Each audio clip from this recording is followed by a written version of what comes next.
When my husband stopped speaking to me, I stopped reminding him about everything, and his life fell apart faster than I expected. We've been married for 5 years. We have a dog, a nice apartment in the suburbs, and what I thought was a solid team. But the deep freeze started after a stupid argument over Thanksgiving plans. I told him I wasn't going to cancel my family trip just because his brother decided to host a last-minute dinner. He called me selfish. We bickered for a day, and then he just checked out. He wasn't aggressive. There was no slamming doors. He just became a ghost. He'd come home from the office, pet the dog, and walk right past me into the den. If I asked how his day was, he'd give me a flat fine. If I tried to sit on the couch with him to watch a show, he'd grab his laptop and move to the kitchen island. I was living with a roommate who was actively pretending I didn't exist. For the first month, I tried to fix it. I'd send him funny reels on Instagram like we always did, left on red. I bought him those expensive IPAs he loves, and he drank them without a single word of thanks. I was bending over backwards trying to thaw a glacier. By late November, I was done trying. I realized if he wanted to live like a single man, he could take on a single man's responsibilities. A $75 late fee saved this marriage. Not a therapist, not a retreat, not a blowout argument, a parking ticket and a dirty suit. Dear wife, if your husband has ever gone quiet on you, not for a day, not for a week, but for months, you already know this feeling. Am I correct? You stop existing in his world, and everything in you screams to either chase him or punish him. Am I correct? So this wife, she chose punishment. It worked, but it nearly cost her something she didn't see coming. I'm going to show you why her approach worked by accident and what she could have done 2 months earlier to prevent all of it. Now, here's what happened, right? As you have been watching so far, and there's more to come. But here's what happened. A petty argument over Thanksgiving plans, right? He didn't escalate. He didn't yell. He disappeared. Not physically.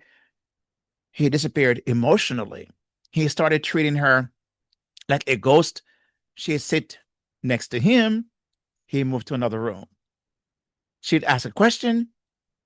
He acted like she hadn't spoken. For the first month, she did what most wives, and maybe you have done, what they do, right? She chased. She sent reels. She bought his favorite drinks. She tried to lower the temperature. Nada, nothing. So by late November, she made a decision. If he wanted to act like a single man, he could carry single man responsibilities, right? You can almost hear as she made up her mind. She stopped making his coffee. 5 years of that routine, gone.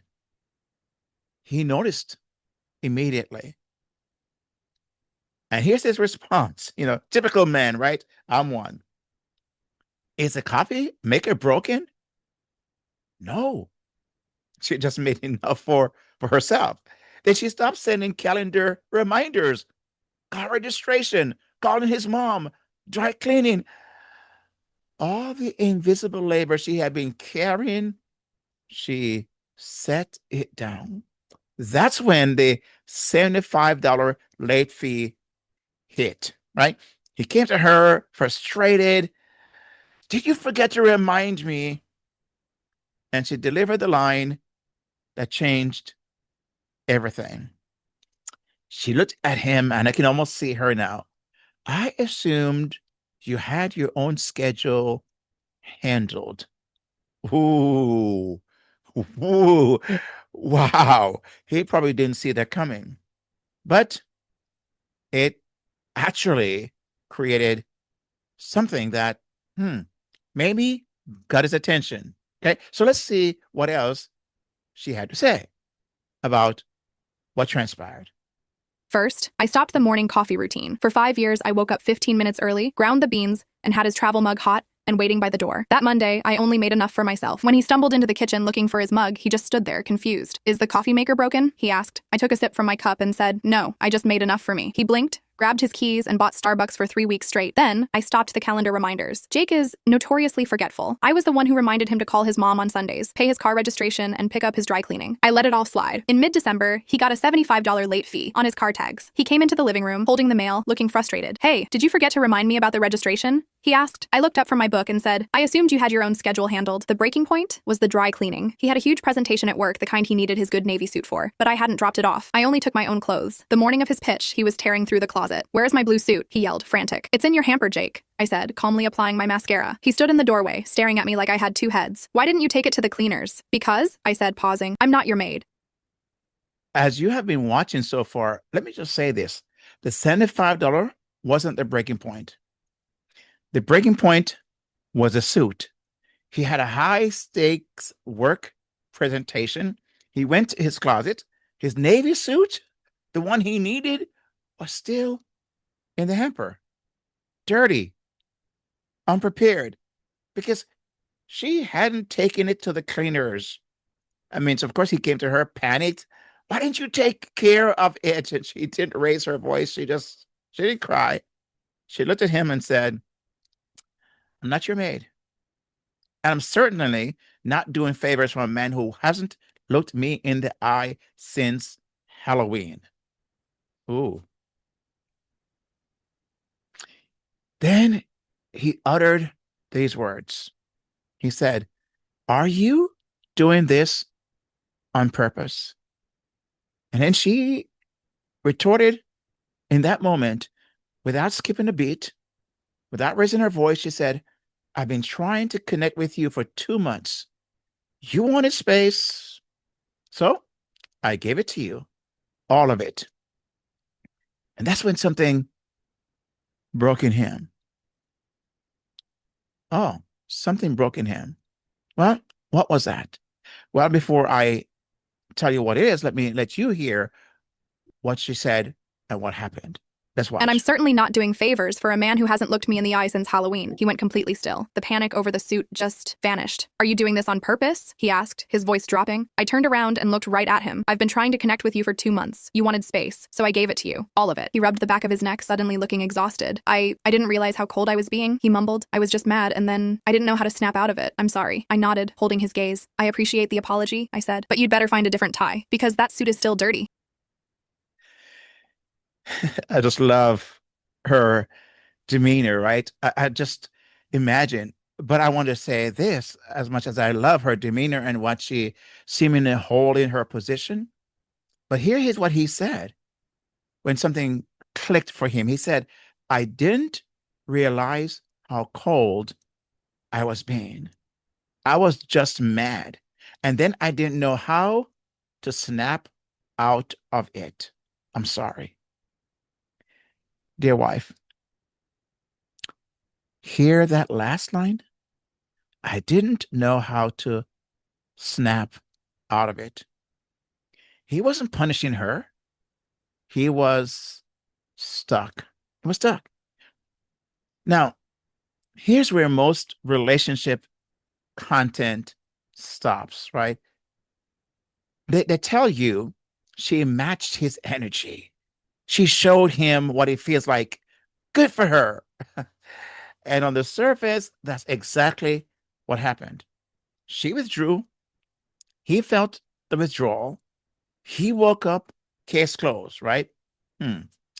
But I'm here to tell you, as a therapist for over 20 years, and a man who's been married for since 1985, for 41 years as of this recording, and having worked with hundreds and hundreds and hundreds of couples and spouses separately, that matching his energy is not the win they think it is. Here's why. She didn't actually match his energy. He was emotionally paralyzed, right? She was strategically retaliating, and those are not the same thing. He was in a freeze response. She was in a fight response, dressed up as a flight response. And the suit, disaster, that wasn't the moment the marriage was saved. That was the moment the marriage almost didn't survive. Because here's what nobody is telling you. If he hadn't had that presentation, if the suit hadn't been navy, if the late fee hadn't been $75 but $7, he might have stayed in that cave for another 2 months or 3 or permanently. The outcome was pure luck. The strategy was on her part was reactive, not proactive. She punished him for something he didn't know he was doing and waiting for a disaster to do the translating for her. Because he's about to tell her, and he did, where he was at. But guess what? She never checked in. So I want you to hear me clearly. I'm not blaming her, right? I want you to not let that be your takeaway. She did what she'd been taught to do. Every magazine article, every podcast episode, every Instagram therapist with a ring light, they all say the same thing. Match his energy.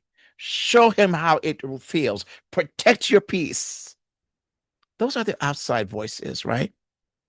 Academia, media, the arts, every professionals like me, they've been couching you to treat your husband's silence as an offense to be punished instead of a signal to be interpreted. And that is the difference between this wife's approach and the domino belief. The domino belief says understanding or comprehending your husband's inner world, right? Understanding his inner world is the ultimate key to restoring closeness, not matching it, not mirroring it, understanding it. Had she used the marital interpretation lens 2 months earlier, back when the Thanksgiving argument first happened, she would have seen something. His silence, she would have seen that it wasn't rejection. It was dysregulation. He didn't know how to come back. He didn't have the language. And nobody, not his wife, not his culture, not his therapist, had taught him how to re-enter a conversation he had emotionally exited. She could have said, hey, honey, or maybe she may not add honey, I don't know at this point, maybe by his name. Sometimes when you call somebody by their name, especially as a spouse, what did I do wrong, right? So imagine whatever she began with. I see you have gone quiet, right? I'm not going to chase you, but I need you to know your silence is telling me something. And what it's telling me is that you don't know how to come back. So I'm going to make it easy. When you're ready, I'm right here. That's not matching his energy. That's translating it. That's understanding. That's correctly interpreting what's happening. And that translation could. Now, I want to show you then what that looks like in a practical way. I call this the intimacy bridge moment, right? 3 steps, not after the disaster, before it. The first step I call see it. Recognize his silence is not punishment. It's paralysis. He's not withholding correct connection. He has lost the map back to it. Second step is say it, right? Name it for him. Not with accusation, but with observation. So it's, honey, I notice you've gone quiet. I notice you haven't looked at me in weeks. I'm not angry. I'm concerned. And I think you're stuck. And the third part is sow it, right? Plant the seed of re-entry. Don't make him grovel, right? Some people want, let him grovel in the dirt. No, don't let him grovel. Don't make him decode your silence on top of his own. Give him a door. Give him a door. Give him a door. Give him a door. When you're ready, you just say, when you're ready, I'm here and we'll figure out the rest together. This wife could have saved themselves, right? This frustration, but she did none of that. And it still worked out because a dirty suit happened to do the job at the exact right moment. But that's not a strategy. That's a lottery ticket, right?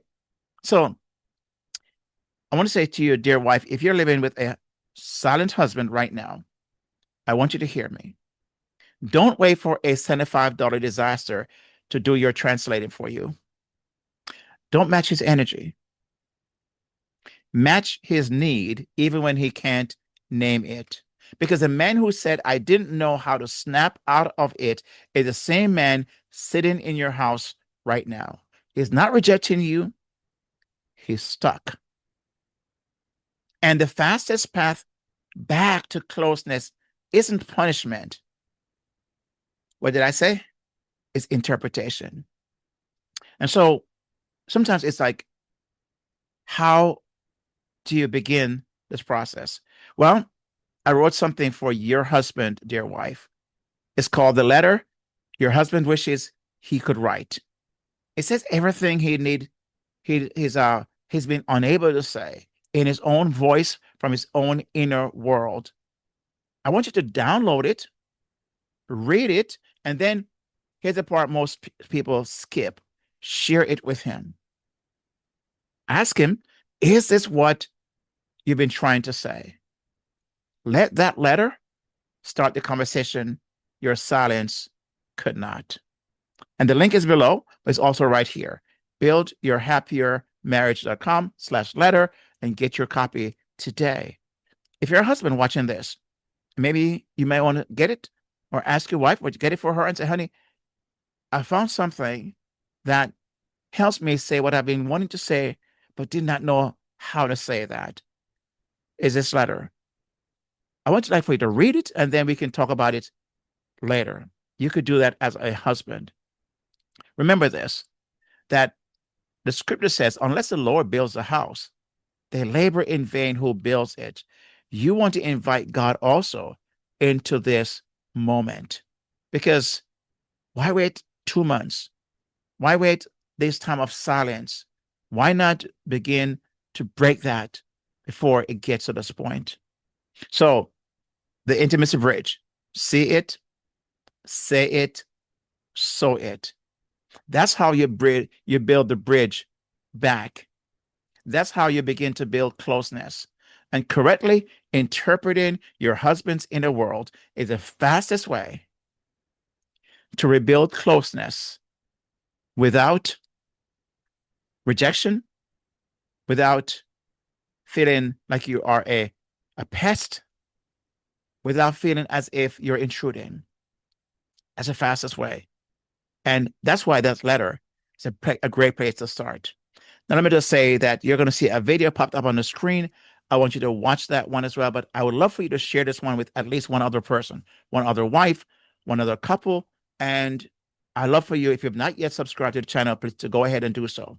And I'm Kingsley Grant, your host, who wants to take you on this journey so that your marriage could experience everything that God intends and wants for it. And also, if you are on social media and haven't been following me, just go to @Kingsley Grant across all social media, and make sure you follow me and see what else I post there as well. And may God bless you, God bless your marriage, and may you experience all the things that your heart so desire. And make sure that you watch this other video that's coming up, and I'll see you on the next video. God bless and peace out.